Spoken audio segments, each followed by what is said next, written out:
Let's look at one more passage under the Shema study. In 1 Thessalonians 1, in verse 6, Paul says, "And you," speaking to the brothers there, the believers, "you became imitators of us and of the Lord, for you received the word," right, the instructions from the king, "you received the word in much affliction with the joy of the Holy Spirit." Again, the joy of the Holy Spirit. So this is just rounding out this view that when we're talking about kingdom, when we're talking about a king and his kingdom and his commandments, and we're talking about understanding this king and having a right relationship with this king, it starts with acknowledging that there is only one king. There's only one God, and he is the king. But he brings his Messiah. He establishes his Messiah to rule in his kingdom. I don't understand exactly how that works. If there's one king and it's God, then how can Messiah be king as well, right? Isn't there only one king? And the answer is, of course, yes, there's one God. But Messiah is king, and he takes up residency within your heart as you confess him as Lord, as you pray the sinner's prayer, as you come into this salvation experience in the kingdom. And then Yeshua sends his Holy Spirit. Yeshua sends the Spirit of God, the Spirit of his Father. Is it the Holy Spirit of Messiah, or is it the Holy Spirit of the Father, or is it just the Holy Spirit?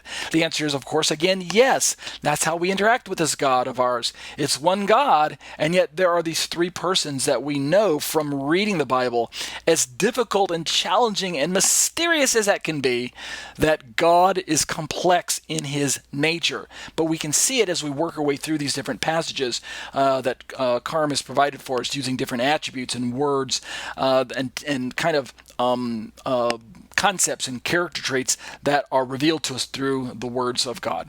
Let's continue through this study in the Trinity series. We're going to turn and look at Galatians real quick. We'll finish this tonight.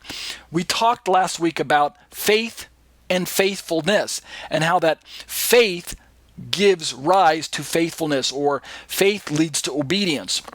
If you have genuine faith in God, which equals genuine faith in Yeshua, then you will have genuine faithfulness to God's words. It's guaranteed because the Holy Spirit is the one empowering you to be faithful. And the Holy Spirit is not, he's not inept. He's not powerless. He's not someone who is powerless to change you.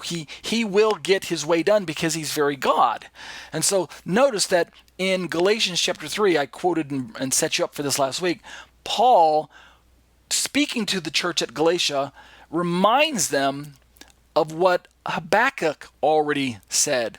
Paul says in verse 11 of Galatians, "Now it is evident that no one comes to be declared righteous by God through legalism, since," and then he quotes, "the person who is righteous will attain life by trusting and being faithful." Now, if you're saying, "But that's not the way I've heard the verse. That's not the way I read it." Okay, yeah, that's right. That's not how we normally hear it, by trusting and being faithful. But notice what David Stern is doing is he's adding this term, trusting and being faithful. And the reason he's stretching it out is because of the Hebraic understanding of this one word, which is pistis, which we looked at last week. This word pistis, which means faith,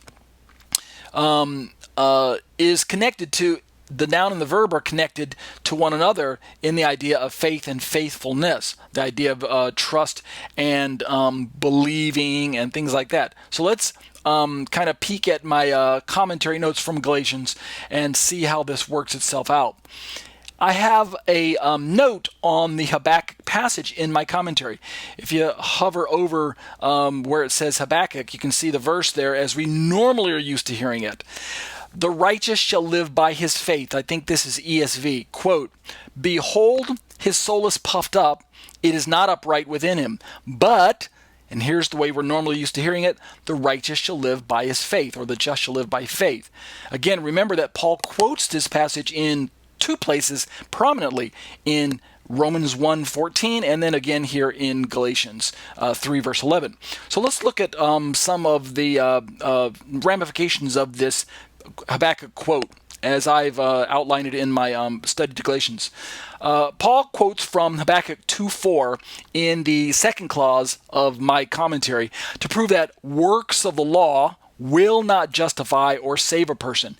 Interestingly, I go on to say, many Bible translations use faith for the Greek of Galatians 3:11 here when translating Paul's quote from Habakkuk 2:4. So they say the just shall live by faith.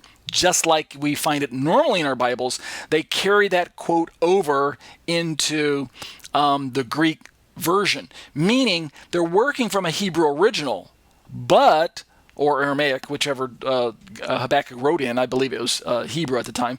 But when we get to the Greek, Paul's using Greek in Romans and in Galatians, and so most translations use the word faith. However, I go on to say, many of those same translations use faithfulness, isn't it interesting, for their translation from the original Hebrew. Right? It's almost as if they changed the concept. Faith is the concept that they know is present in Paul's comment in his quote from the passage in Romans and in Galatians. But then when those same Bibles translate Habakkuk, they don't use faith. Some of them say faithfulness.